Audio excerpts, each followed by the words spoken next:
Hello दोस्तों, स्वागत है आप सभी का हमारे YouTube channel Moradabad student centre में। एक और नई भर्ती जो एम्स के द्वारा बहुत बड़ा विज्ञापन निकाला गया है 7 जनवरी से, जिसकी साइट चल रही है, ऑनलाइन अप्लाई चल रहा है। उस वैकेंसी को आपके सामने लेकर आया हूँ, उसके ऊपर चर्चा करेंगे। जितनी भी इम्पोर्टेंट चीज़ें हैं, जितना भी सब्जेक्ट वगैरह का जो भी रहने वाला है, उन सब पर चर्चा करूँगा। तो जैसा कि आप स्क्रीन पर देख ही रहे हैं, CRE कॉमन रिक्वायरमेंट एग्जामिनेशन, ये एम्स के द्वारा भर्ती निकाली गई है। वैकेंसी बढ़िया है, जिसमें आपको LDC, UDC, जूनियर असिस्टेंट और स्टेनो, PS, PA की जो वैकेंसियाँ हैं, उन सब के ऊपर मैं चर्चा करूँगा धीरे धीरे। ये देख सकते हैं आप, नोटिस नंबर 171/2025, डेट जो है 7/1/2025। 7/1/25 से ऑनलाइन स्टार्ट हो गई थी, अभी भी ऑनलाइन चल रही है। आप ऑनलाइन कर सकते हैं। वैकेंसी बहुत बढ़िया है और जिसका प्रोसेस भी बहुत ज़्यादा फास्ट रहने वाला है। आपको धीरे धीरे वीडियो में बताऊंगा सब कुछ, जैसे जैसे इसका सब कुछ रहेगा। ये यहाँ दे रखा है 31 जनवरी 2025 5 बजे 5 PM तक इसकी साइट चलेगी, उसके बाद क्लोज़ हो जाएगी। यहाँ पे दे रखा है, आप देख सकते हैं, 7/1/25 से ऑनलाइन है, 31/1/25 को इसकी डेट क्लोज़ हो जाएगी। ठीक है, जो स्टेटस होगा फॉर्म का वो 11/2/2025 को आप देख सकते हैं। उसके बाद 12/2/25 से 14/2/25 तक आप जो है अपने फॉर्म में करेक्शन कर सकते हैं। अगर किसी का गलत भरा जाता है तो आप करेक्शन कर सकते हैं। ठीक है, एग्ज़ाम डेट इन्होंने क्लियर दे रखी है, आप ये देख सकते हैं। और अगर ये टेंटेटिव है, अगर वैसे तो एग्ज़ाम जो डेट देते हैं उसी को करा लेते हैं, बाकी जो भी कुछ होगा वो 10 दिन पहले आपको इन्फॉर्मेशन दे दी जाएगी एम्स के द्वारा। ये इन्होंने इसमें मेंशन किया है, वो धीरे धीरे सब चीज़ें मैं आपको बताने वाला हूँ। ठीक है, तो ऑल इंडिया जो एम्स हैं उन्हीं के अनुसार वैकेंसियाँ निकाली गई हैं। जैसे ये सब आप देख सकते हो, बठिंडा, भोपाल एम्स वगैरह, बिलासपुर, सब कुछ है। इधर साइट, इधर लिंक दे रखे हैं, आप यहाँ से भी लिंक पर क्लिक करके एप्लीकेशन ऑनलाइन जो है फॉर्म अप्लाई कर सकते हैं। ठीक है, तो चलते हैं, जो मेन पॉइंट हैं उनके ऊपर हम चर्चा करने वाले हैं। जैसे कि यहाँ आप देख सकते हैं, सबसे पहले आपको बता दूं कि रिजेक्शन, आपका फॉर्म अगर रिजेक्ट ना हो उसके लिए आपको फ़ोटो, सिग्नेचर और थंब, ये यहाँ पे आप देख सकते हैं, बहुत अच्छे से ध्यान देना है। ठीक है, इस पर ये वाली जो लाइन है आप देख सकते हैं, यहाँ लिखा है नीचे जो सबसे लास्ट वाली लाइन है, टेकन वाइल अपलोडिंग इमेज और फोटो, सिग्नेचर एंड थंब, ये चीज़ें बहुत ध्यान से अपलोड करनी है। ठीक है, उसके बाद जो मेन पॉइंट है ये भी एक ये है, चॉइस जो है अपनी प्रेफरेंस की। इसमें CRE 2024 is a common examination for recruitment in various participating organisation. तो ये वही है कि जैसे ही आप किसी पोस्ट का आप किसी भी पोस्ट के लिए अप्लाई करोगे, उसके बाद जैसे भी CVT वगैरह के बाद जो है रिजल्ट आएगा, तो जैसे इस मान लो स्टेनो की वैकेंसी है, वो बहुत सारे एम्स से निकाली गई है, तो उसके बाद आपसे प्रेफरेंस भरवा ली जाएगी। ठीक है, प्रेफरेंस में भरना, प्रेफरेंस ज़रूरी है। अगर आप प्रेफरेंस नहीं भरोगे तो आपको रिजेक्ट कर दिया जाएगा। और अगर आप किसी, जैसे कि मान लो दिल्ली एम्स में वैकेंसी है, पटना में है, भोपाल में है, अगर आपने सिर्फ एक प्रेफरेंस दी दिल्ली, तो आपको दिल्ली में ही कंपटीशन कराया जाएगा, उसके अदरवाइज़ आपको पोस्ट नहीं दी जाएगी। अगर आपको दिल्ली मिलता है, आपके नंबर ठीक हैं तो ठीक है, नहीं तो आपको रिजेक्ट कर दिया जाएगा। इसीलिए प्रेफरेंस जब भरोगे तो जितनी भी जगह जिस पोस्ट से आपने डाला है उस पोस्ट के लिए जहाँ जहाँ वैकेंसियाँ हैं सभी को फिल करना है, प्रेफरेंस में सभी को फिल करना है, वो बेटर है। ठीक है, आगे चलते हैं। एज रिलैक्सेशन का तो आपको पता ही है, ये SC ST के लिए 5 ईयर और OBC के लिए 3 साल का जो है एज रिलैक्सेशन होता है, वो सब आपके लिए यहाँ पे दे ही रखा है। बाकी जो मेन चीज़ है उसको देख लेते हैं, ये सब। ठीक है, तो वैकेंसी बढ़िया है, बहुत सारी वैकेंसियाँ हैं, फास्ट वैकेंसी चलेगी, एक बहुत जल्दी जल्दी इसका सब कुछ होगा। आप इसको अप्लाई करना, जो भी इसके लिए एलिजिबल हैं वो अप्लाई कर सकते हैं। चलते हैं आगे, इसके बारे में देखते हैं। एप्लीकेशन फ़ीस जो है थोड़ी ज़्यादा है, यहाँ पे इसका फ़ीस रहती ही इतनी है हर साल। जनरल OBC के कैंडिडेट जो हैं उनके लिए 3000 रुपये रखी गई है, और SC कैंडिडेट EWS के लिए 2400 रुपये रखी गई है। फ़ीस रिफंडेबल नहीं है, इन्होंने साफ साफ ये, अगर आप तुम 2 नंबर 3 नंबर 4 नंबर आप पढ़ोगे तो इससे क्लियर हो जाएगा। ये लिखा हुआ भी है, shall not be refundable under any, तो ये मतलब रिफंडेबल फ़ीस नहीं है। लेकिन जो 4 नंबर है इसको आप पढ़ोगे तो application fee of SC/ST candidate who appear in the examination will B refund. इन्हों को जो है ये फीस रिफ़ंड की जाएगी, ठीक है। Declaration of result in due course of time, ठीक है, उसके बाद इनको फीस जो है दी जाएगी। अब यहाँ आप पढ़ोगे तो देखो एग्ज़ाम CPT होगा, और बहुत सारे लोगों का ये रहता है कि एग्ज़ाम जो है बाइलिंगुअल रहता है या इंग्लिश में एग्ज़ाम रहता है। तो देखो इसमें इन्होंने साफ साफ दे रखा है, मैं आपको दिखाऊंगा अभी कि जो 10th और 12th से वैकेंसियाँ हैं उनके लिए हो गए। तो date of examination in general the computer based test CPT exam होगा, और अगर 26 से 28 फरवरी को, ठीक है, टेंटेटिव भी दे रखा है। अगर कोई भी चीज़ इसमें फेरबदल होता है तो वो आपको 10 दिन के अंदर अंदर बता दिया जाएगा। आप इस लाइन को पढ़ोगे तो ये देखो, एनी मूड CBT या written test at any other time, तो 10 दिन के अंदर नोटिस जारी कर दिया जाएगा और आपको बता दिया जाएगा, ठीक है। उसके बाद अगर हम आगे चलें तो ये एग्ज़ाम सेंटर के बारे में दे रखा है। ऑल इंडिया एग्ज़ाम सेंटर रहते हैं, जहाँ भी आप चूज़ करोगे वहाँ दे सकते हैं, ठीक है। शॉर्ट हैंड स्किल जो होती है वो दिल्ली होती है। पिछली बार जो दिल्ली हुई थी सभी की, ऑल इंडिया शॉर्ट हैंड जो हुई थी स्किल टेस्ट वगैरह, वो दिल्ली कराया गया था। बाकी जो है एग्ज़ाम हर जगह होता है, कहीं भी आप अपने आसपास की लोकेशन में एग्ज़ाम दे सकते हैं। एडमिट कार्ड जो है आपका 3 दिन पहले जारी होगा, और जो आपका सेंटर सिटी एग्ज़ाम है वो 7 दिन के अंदर अंदर, वो एग्ज़ाम से 7 दिन पहले आप देख सकते हैं, ठीक है। ये दे भी रखा है, the admit card will be release on examination section AIIMS new Delhi, ठीक है। न्यू दिल्ली के द्वारा ये सब किया जाएगा। और इस लाइन को आप अगर पढ़ोगे तो ये दे रखा है, admit card will be issue for skill test if anywhere skill test will be conduct at few selected location only. Prefer जो है ये दिल्ली करेगा, ठीक है, जो भी स्किल टेस्ट के लिए। तो जहाँ तक उम्मीद है, मैं अगर आपको बताऊँ तो ये दिल्ली ही इसका शॉर्ट हैंड या स्किल होती है। अगर आप एग्ज़ाम दे के आएंगे तो उसके बाद जो स्किल या शॉर्ट हैंड या टाइपिंग होगी वो सब दिल्ली कराता है, ठीक है। तो दिल्ली में ही आपकी चांस ज़्यादा है, और कहीं मुश्किल है कहीं कराए। और बाकी जब होगा तो उसके पहले जैसे भी नोटिस आएगा वो पता चल जाएगा। वैकेंसी बहुत फास्ट चलेगी, आप सभी फॉर्म अप्लाई करना। अब सिलेबस के बारे में बात कर लेते हैं थोड़ा जल्दी जल्दी, उसके बाद वैकेंसी जितनी जहाँ जहाँ वैकेंसी हैं उसके ऊपर बात करेंगे, ठीक है। ये यहाँ आप देख सकते हैं, कंप्यूटर बेस्ड CBT जो है इसका रहने वाला है। टाइम जो एग्ज़ाम का है 90 मिनट का है। MCQ 100 रहने वाले हैं। अगर आप 1 नंबर और 2 नंबर 3 नंबर पढ़ेंगे तो आप पूरा इसमें क्लियर कर सकते हैं। ये 2 नंबर 100 MCQ 400 मार्क्स के होंगे। एक क्वेश्चन जो है 4 मार्क का, ठीक है। और जो इसमें किस तरह से सिलेबस रहता है वो चीज़ आपको बता दूं। देखो यहाँ दे रखा है 25 जो क्वेश्चन होंगे related to general knowledge, GS और मैथ इन्होंने दे रखा है। एप्टीट्यूड नॉलेज और नॉलेज ऑफ कंप्यूटर, तो ठीक है 25 क्वेश्चन तो इन्होंने दे रखे हैं। एंड आगे अगर आप पढ़ोगे यहाँ 75 MCQ related to the domain of respective group. जिस भी पोस्ट से आप एग्ज़ाम दोगे, मान लो स्टेनोग्राफर की बात करते हैं तो उसमें कुछ ज़्यादा आने वाला नहीं है। स्टेनोग्राफर में सब्जेक्ट में जो ये इन्होंने रिलेटेड 75 क्वेश्चन दे रखे हैं, उसमें हिंदी मैथ के कुछ क्वेश्चन, कुछ इंग्लिश के क्वेश्चन, कुछ रीजनिंग के क्वेश्चन, इस तरह से मिक्स करके आपको क्वेश्चन दिए जाएंगे। इससे ज़्यादा कुछ नहीं रहने वाला है, आप बिल्कुल निश्चिंत रहें। स्टेनोग्राफर या जूनियर असिस्टेंट जो भी इसके लिए पोस्ट हैं उनमें इससे अलग कुछ नहीं आता। जो 10th और 12th लेवल की वैकेंसियाँ हैं उसमें reasoning, Hindi, math, GS, English थोड़ा थोड़ा क्वेश्चन करके दे देते हैं, बस इससे ज़्यादा कुछ नहीं रहने वाला, ठीक है। देखो यहाँ ये क्वेश्चन, ये जो पॉइंट है ये अच्छा पॉइंट है। Question paper will B divided in 5 section, 5 section each of 18 minute. एक सेक्शन जो होगा उसके लिए आपको जो 100 क्वेश्चन है वो 5 सेक्शन में आपको आपके जो है ऑनलाइन जो मूड होगा उसमें आपको मिलेंगे। 20-20 क्वेश्चन का सेक्शन होंगे जिसमें 18 मिनट पर सेक्शन के लिए आपको दी जाएगी। उससे आगे अगर आप ये वाला पढ़ोगे ना इसको, तो इसमें ये दिया हुआ है 1 टाइम ओनली। यहाँ दे रखो, each section will appear 1 by 1 during the 90 minute. एक एक सेक्शन खुलेगा, 18 मिनट आपको मिलेंगी।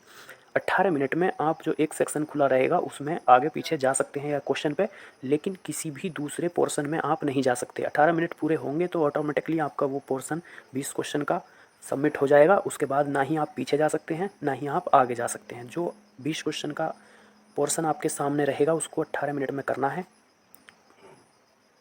उस टाइम आप 18 मिनट में आगे पीछे किसी भी क्वेश्चन पे जा सकते हैं, लेकिन उसी पोर्शन में जो आपके पास खुला हुआ है, जो आपके सामने खुला हुआ है, जो पोर्शन सबमिट हो जाएगा उसको आप दोबारा फिर से नहीं कर सकते, ठीक है। तो एक ही बार अपना अच्छे से करके चलना है पेपर को, तो वो सही रहेगा। You will be allow only to attempt question in the currently active section. देखो यहाँ लिखा हुआ है, अगर 1 नंबर 2 नंबर आप ये चीज़ें पढ़ोगे तो आप इसमें बिल्कुल क्लियर दे रखा है इन्होंने, ठीक है। ये चीज़ समझ में आ गई होगी। मीडियम ऑफ एग्जामिनेशन, देखो ये वाला पॉइंट जो है ये बिल्कुल बहुत बढ़िया पॉइंट है आपके लिए, जो इससे क्लियर हो जाएगा आप सभी को। For all group where qualification is 10th या 12th examination will be held in English as well Hindi. Question paper will be bilingual. जो 10th के लेवल से 12th के लेवल से वैकेंसी है वो दोनों लैंग्वेज में रहने वाली है, ठीक है। इससे आगे जो भी पोस्ट हैं उनका सभी का एग्ज़ाम जो है इंग्लिश लैंग्वेज में होने वाला है, ठीक है। ये चीज़ आपको क्लियर हो गई। तो इसी चीज़ की बहुत ज़्यादा वो चल रही थी कि एग्ज़ाम जो है किस तरह से इंग्लिश लैंग्वेज में रहता है, क्या ऐसा नहीं है, दोनों लैंग्वेज में एग्ज़ाम आपको मिलेगा, ठीक है। इस क्वेश्चन देखो यहाँ लिखा हुआ है, ये क्वेश्चन 4 मार्क्स का होगा, नेगेटिव मार्किंग 1/4 की है, ठीक है। ये चीज़ इन्होंने क्लियर कर दी है, इसको आप देख सकते हैं। मिनिमम क्वालिफिकेशन जो है 40% है जनरल EWS के लिए, OBC के लिए 35% है और SC ST के लिए 30% है, ठीक है। बाकी चीज़ें आप देख लेना, यहाँ पे और कुछ नहीं है। अब बात करते हैं सिलेबस एंड लैंग्वेज। देखो यहाँ दे रखा है लैंग्वेज, ठीक है। ये इधर लैंग्वेज दे रखा है, यहाँ स्किल टेस्ट दे रखा है, यहाँ ग्रुप का नाम दे रखा है। अगर हम UDC LDC जो 3 नंबर पे है, देखो यहीं से आप इसका अंदाज़ा लगा सकते हैं। ये 3 नंबर पर data entry operator, junior administrative assistant, lawyer division clerk, senior administrative UDC, ये अपर डिवीज़न क्लर्क भी है ना यहाँ पे। तो यहाँ दे रखा है ना जनरल मैथ, ये एग्ज़ाम के बारे में दे रखा है जनरल मैथ एंड इंग्लिश, लेकिन लैंग्वेज दो दे रखी है, वाई लैंग्वेज दे रखी है, हिंदी और इंग्लिश में आपको एग्ज़ाम देखने मिलेगा, ठीक है। इसके बाद हम स्टेनो पे चलते हैं। तो 52 नंबर पोस्ट पे आपको दे रखा है, ये देख सकते हैं, junior scale Hindi steno, personal assistant, PA to principal, private secretary, stenographer grade 3, ठीक है। तो ये एग्ज़ाम का दे रखा है और ये लैंग्वेज दे रखी है, ये आप देख सकते हैं, ठीक है। बाईलैंग्वेज दे रखा है, तो इसी हिसाब से इसका एग्ज़ाम रहने वाला है। अब आगे चलते हैं। यहाँ स्किल टेस्ट के बारे में दे रखा है कि जो भी candidate eligible for 1 more than 1, ये जो मतलब उसी के बारे में जिस तरह से क्राइटेरिया दिया रहता है वैकेंसी का, अगर कोई पास होता है CVT में बराबर नंबरों पे तो उसके लिए क्या रहता है, वो सब वही है, सब जैसे हर पेपर में रहता है, ठीक है। आगे चलते हैं। तो वैकेंसी का जो प्रोसेस है वो बहुत जल्दी रहने वाला है। एग्ज़ाम फरवरी में हो जाएगा, उसके बाद जैसे ही रिजल्ट आएगा 2-4 दिन में इसका रिजल्ट आ जाता है। उसके बाद शॉर्ट हैंड जो है स्किल जो है उसका जो भी होता है ना, वो तुरंत रिजल्ट के साथ साथ डिक्लेयर कर देते हैं, ठीक है। तो यहाँ से चलते हैं, अब हम बात कर लेते हैं। ये यहाँ पे सब, ये तो जूनियर एडमिनिस्ट्रेटिव ऑफिसर की हैं, असिस्टेंट वगैरह। हमें ये वाला देखना है एक सेक्शन, यहाँ आप देख सकते हो data entry operator, junior UDC LDC सब यहाँ पे है। तो ये 18 से 27 साल इसमें एज रखी गई है और 12th पास इसमें दिया गया है, ठीक है। टाइपिंग जो है 8000 की डिप्रेशन पर डाटा एंट्री वर्क, वही जो टाइपिंग की स्पीड रहेगी जो सब में रहता है उसी हिसाब से इसमें भी आपको टाइपिंग देनी पड़ेगी, ठीक है। ये यहाँ पे दे रखा है ना LDC UDC का, अगर आप देखोगे तो ये दे रखा है यहाँ पे skill test, computer typing speed 35 word English और 30 वर्ड पर मिनट की हिंदी की, ठीक है। और जो इसमें बेसिक कंप्यूटर लिटरेसी दे रखा है वो डिज़ायरेबल है, इससे कोई मतलब नहीं है। जो भी आप फॉर्म डाल रहे हो इसके ऊपर ध्यान मत देना, डिज़ायरेबल में सभी फॉर्म भर सकते हैं, ठीक है। जो मेरिट होती है उस इसके हिसाब से रखती है। अब चलते हैं अपना स्टेनोग्राफर के ऊपर, जिसके लिए हमने मेन वीडियो बनाई है, जिसके बारे में हम बात बताने वाले हैं। स्टेनोग्राफर में इस बार बहुत ज़्यादा वैकेंसी है, 100 से भी ज़्यादा वैकेंसी स्टेनोग्राफर की है। दिल्ली में ही अगर आप देखो तो कम से कम 51 वैकेंसी तो दिल्ली से दी गई हैं, ठीक है। तो अभी 135 पेज पर सब लगभग स्टेनो के बारे में दे रखा है, तो उसके बारे में और आपको बता देता हूँ जल्दी से, फिर वीडियो तो बहुत ज़्यादा बड़ी हो जाएगी। और पहले ही बता दूँ ये पार्ट 1 है, वीडियो का पार्ट 2 जो है आपको देखने मिलेगा 1-2 दिन में, मैं अपलोड कर दूंगा। उसमें मैं सभी चीज़ें अपने बारे में जो मैंने एग्ज़ाम दिया था इसका पिछली बार, तो किस तरह से एडमिट कार्ड जारी हुआ था, किस तरह से नोटिस आया था, किस तरह से इसका स्कोर कार्ड जारी होता है, टाइपिंग कैसे होती है, शॉर्ट हैंड कैसे होती है, उसका लेवल क्या रहता है, एग्ज़ाम के क्वेश्चन किस तरह से आते हैं, वो हर चीज़ में सेकेंड पार्ट में आपको बता दूंगा, आप देख लेना, ठीक है। जूनियर हिंदी ट्रांसलेटर की वैकेंसी भी हैं, आप उसमें भी अगर कोई डालता है तो वो भी डाल सकते हैं, उसमें भी स्किल वगैरह का ही दिया रहता है। तो अब मैं स्टेनो के बारे में आपको बताऊंगा। ये पर्सनल असिस्टेंट, यहाँ से 52 नंबर की जूनियर स्केल की यहाँ से स्टार्ट हो जाती है स्टेनो से जुड़ी हुई वैकेंसियाँ, ठीक है। एम्स भोपाल में एक ये वैकेंसी है, तो यहाँ दे रखा है 21 से 30। यहाँ इसमें जो शॉर्ट हैंड होती है वो 64 वर्ड पर मिनट और 11 वर्ड पर minute mistake should not exist 8%, ठीक है। इसको आप देख लेंगे। बाकी जो पर्सनल असिस्टेंट की लेवल 4 की वैकेंसी है ये वाली, जूनियर स्केल स्टेनो की, और जो पर्सनल असिस्टेंट की है लेवल 6 की वैकेंसी रहने वाली है। 18 से 30 ईयर्स इसमें दे रखा है। 10 मिनट की डिक्टेशन रहेगी, 100 वर्ड पर मिनट की पर्सनल असिस्टेंट में, ठीक है। 40 मिनट इंग्लिश, 55 मिनट हिंदी वालों के लिए इसमें रहने वाली है। डिज़ायरेबल पे ध्यान नहीं देना है, इसमें डिज़ायरेबल है तो कोई भी फॉर्म अप्लाई कर सकता है, सभी फॉर्म अप्लाई कर सकते हैं। बस बात ये है कि जिसके पास डिप्लोमा वगैरह रहता है तो उन्हें पहले प्रेफरेंस दी जाती है, और जिसके पास नहीं रहता उन्हें बाद में लिया जाता है, ठीक है। तो आप फॉर्म डालना जिससे वो स्टेनोग्राफर की बात कर लेते हैं। ये यहाँ से स्टेनोग्राफर की वैकेंसियाँ हैं। 12th से वैकेंसी है, इधर दे रखा है सब कुछ। स्किल टेस्ट में वही सब है, 10 मिनट में 80 वर्ड प्रति मिनट की स्पीड रहने वाली है। इंग्लिश वालों के लिए 50 मिनट मिलेंगी, और हिंदी ट्रांसलेट के लिए 65 मिनट मिलेंगी, ठीक है। तो आप इसको अप्लाई कर सकते हैं।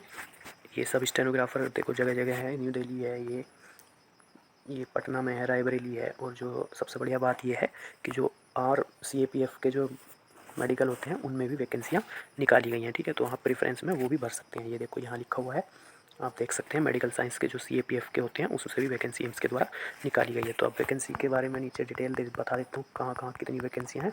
उसके बाद जो सब चीज़ें हैं वो क्लियर करेंगे हम नेक्स्ट वीडियो में, ठीक है। इसके ऊपर मैं वीडियो डाल दूँगा, ये यहाँ दे रखा है, आप देख सकते हैं। UDC LDC की ये वैकेंसी अब वाइज दे रखी हैं, कौन से एम्स में कितनी वैकेंसियाँ हैं, ठीक है। ये OBC जनरल टोटल पोस्ट, ये सब कुछ यहाँ दे रखा है, आप इसको यहाँ जाकर नोटिफिकेशन में देख सकते हैं, ठीक है।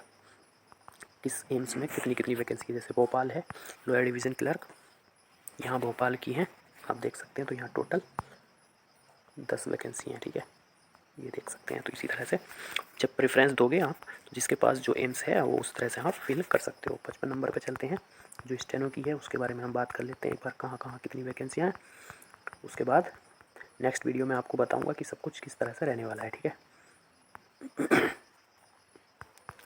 ये यहाँ से स्टार्ट है पर्सनल असिस्टेंट, ये देखो ये वैकेंसियों की डिटेल है। जूनियर स्केल स्टेनो की जो भोपाल में है 1 वैकेंसी है इसकी मात्र, और जो PA की हैं वो भोपाल में 4 हैं, बठिंडा में 3 हैं, बिलासपुर में 1 है। ये जनरल की हैं और ये टोटल की हैं, ठीक है। स्टेनोग्राफर के बाद स्टेनोग्राफर की कर लेते हैं।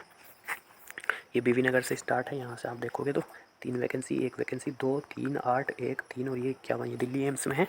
टोटल 51 वैकेंसी इस बार, ठीक है। ये एम्स न्यू दिल्ली लिखा हुआ है, आप देखोगे तो 51 पोस्ट हैं। और जो पटना है, ये पटना है, पटना में 14 हैं, बिलासपुर में 1 है, रायबरेली में 2 हैं। ये यहाँ आप सब कुछ देख सकते हैं। CAPF से जो मेडिकल साइंस के वगैरह के हैं उसमें भी 20 पोस्ट स्टेनोग्राफर की दी गई है, ठीक है। इसी हिसाब से ये स्टेनोग्राफर ग्रेड 3 की पोस्ट है जो आपको यहाँ दी गई है, ठीक है। 1 पोस्ट है यहाँ भी मेडिकल साइंस इम्फाल में, ठीक है।